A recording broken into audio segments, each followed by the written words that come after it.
check out this bad boy. Oh, and we have over there, we have another winner. Triple, oh, I lost them. Triaxle truck, multiple axles in the back, I mean multiple wheels. Tandem Jeep, but this one here, like, if you don't know, this is just a regular excavator, right? But if you look closely at the first of its case, CX750D 750, look at the tracks. Like, the tracks are massive, you know, and the counterweight. So, and look how thick the arm and boom are. So this is a massive machine. So it will be too heavy for my 60 ton. For this one, I'm guessing you need either a 70 ton or 80 ton trailer. You know, multiple axles. Yeah, I just brought our skid steer for repair to this Rocky Mountain Equipment. Now they have all kinds of machines, you know, farm equipment, construction equipment, and so they do rentals, sales, repairs, a very big place. And they have, in 800 meters, turn left onto Nose Creek Boulevard. I know that these guys, they're all over Canada. Well, at least in Alberta, there's multiple locations, Rocky Mountain Equipment. And so our skid steer, it's the one I picked up a few days ago, and it had damaged tires. There was like chunks missing from tires. So the customer did something really bad. And then the machine started throwing codes. Maybe because of that, or maybe they just abused it, I don't know. And I tried to disconnect the bucket, because normally, you know, when you bring a machine for repairs, you don't bring the bucket, you know, because it can be in the way or they will lose it, right? And so I tried to drop the bucket, and it's a case. So on a case machine, so you have to hold the button on top left on the bar. There's a button with a padlock symbol, but just one button is not enough. With John Deere, you just use one button, that padlock thing. But on these ones, you have also, while you hold that, you have to use your finger on the right hand to flip a switch on the joystick. You know, so it's pretty tricky. Like first time, when you do it first time. And so I tried that. I know that I'm doing it correctly, but the bucket would not disconnect.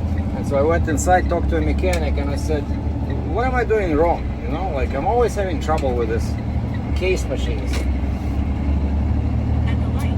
And he says, oh, you cannot drop the bucket. I said, why not? He says, well, that's why it's going for repairs. So it has codes. I said, yeah, they told me it has codes, but the dispatcher did not mention anything about the bucket going with the machine. And the mechanic said, yeah, take it with the bucket. Okay. I loaded, and this time I loaded backwards, because, oh, another thing happened a few days ago. I picked up a telehandler, one of those blue machines, and I loaded as usual, facing forward, because these guys always tell me, no, load it backwards. We are always told to load backwards, otherwise, you know, you can crack the windshield. I mean, like, how can you damage the windshield? Like, the truck is taller than that machine, you know. Like that telehandler, it's like very low profile, you know. Like my cab is definitely taller, and so it's always easier, you know, to load facing forward, because you just drive forward, right? Then I put the forks at the very edge of the bed, so that I'm not overloaded on the rear, because it's only one axle truck. And so I loaded it, everything's fine. I drive 50 kilometers back to our yard. didn't hear a thing. And then I opened the door when I'm at the base. I opened the door to unload. I see there's glass all over my deck, and I look up at the machine. The windshield is gone. The wiper is hanging by the wire. I was really upset, you know. It's like, what's interesting is that in all my years of trucking, I never had this happen. Like to the equipment, you know, when I was moving equipment, I was loading, you know, just regular, right? Like, well, excavators, you always turn around because otherwise there's no space for the bucket, right? So excavators actually was always facing backwards. And this one right away, the guy says, well, if you load it backwards, that the rear window is much smaller than the windshield, so it will be easier to, it will be cheaper to replace. But I told the dispatch, I said, guys, I'm sorry, it never happened to me before. It's like one in a million chance that the rock flew over the roof of the truck and hit the freaking telehandler. And I didn't hear anything, you know. And I'm not in the habit of following trucks at a close distance, because normally this happens with dump trucks. You know, dump trucks, they always go on when they go on the construction site, right? They go on the dirt, and that's when they can capture some rocks between tires. So it must have been a pretty big rock, you know. And I'm lucky that it didn't hit me, because this windshield would be gone as well. And so somehow the rock flew over the cab and hit the telehandler, and Captain Sergey didn't hear a thing. And I just had to, so I told dispatch, I said, guys, I'm sorry. And they said, oh, don't worry about it, this stuff happens. So I just told them some damage happened during transit. And they said it actually happened before, also with the telehandler. But they said it was a rear window. It was a rear window.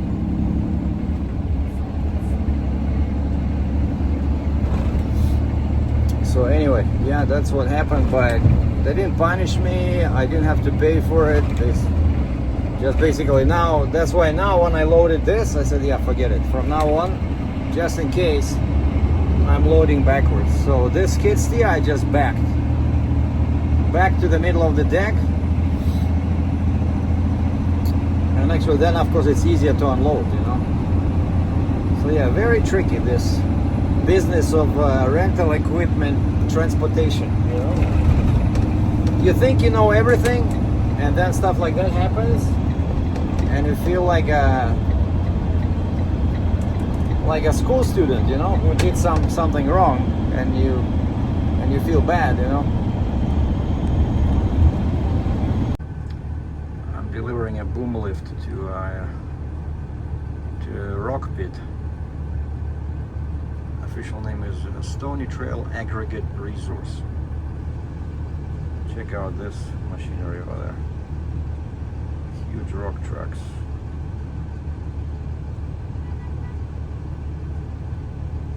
And check how the like, you see that the regular semi truck, like, check out the size difference between a semi truck and those monstrous rock trucks. Holy mo the truck is like 50% height of the rock trucks, and these are Kitco guys. And then there's a massive excavator over there. And check out that dozer. Holy, what is that? DZ403. There's a smaller one, baby, over there, but this one is really big. You see, thanks to this job, I run into all kinds of machinery and equipment, and that's what I'll be showing more and more on my channel. You know, whenever I see like a heavy haul guy pulling some, you know, equipment, you know, stuff like that. So So you guys will see more of this. Because yeah, after I quit trucking, I kind of lost interest to this, but I guess I needed a vacation. So now it's been a couple of years, and you see over there, that's why they're loading these guys. All those trucks that are coming. Sorry, my windshield is dirty. All those trucks are coming where all that dirt is, or whatever, the product, and they're hauling it.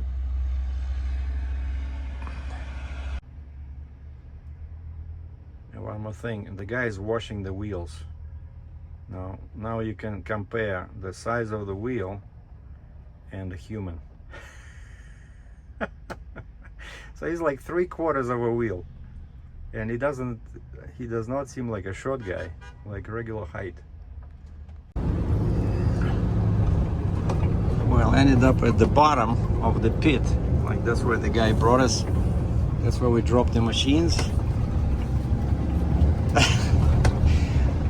Like they really made a huge hole in the ground, you know? Like look at this. And there's a conveyor which is sorting some rocks. And it goes somewhere. Very steep hill here.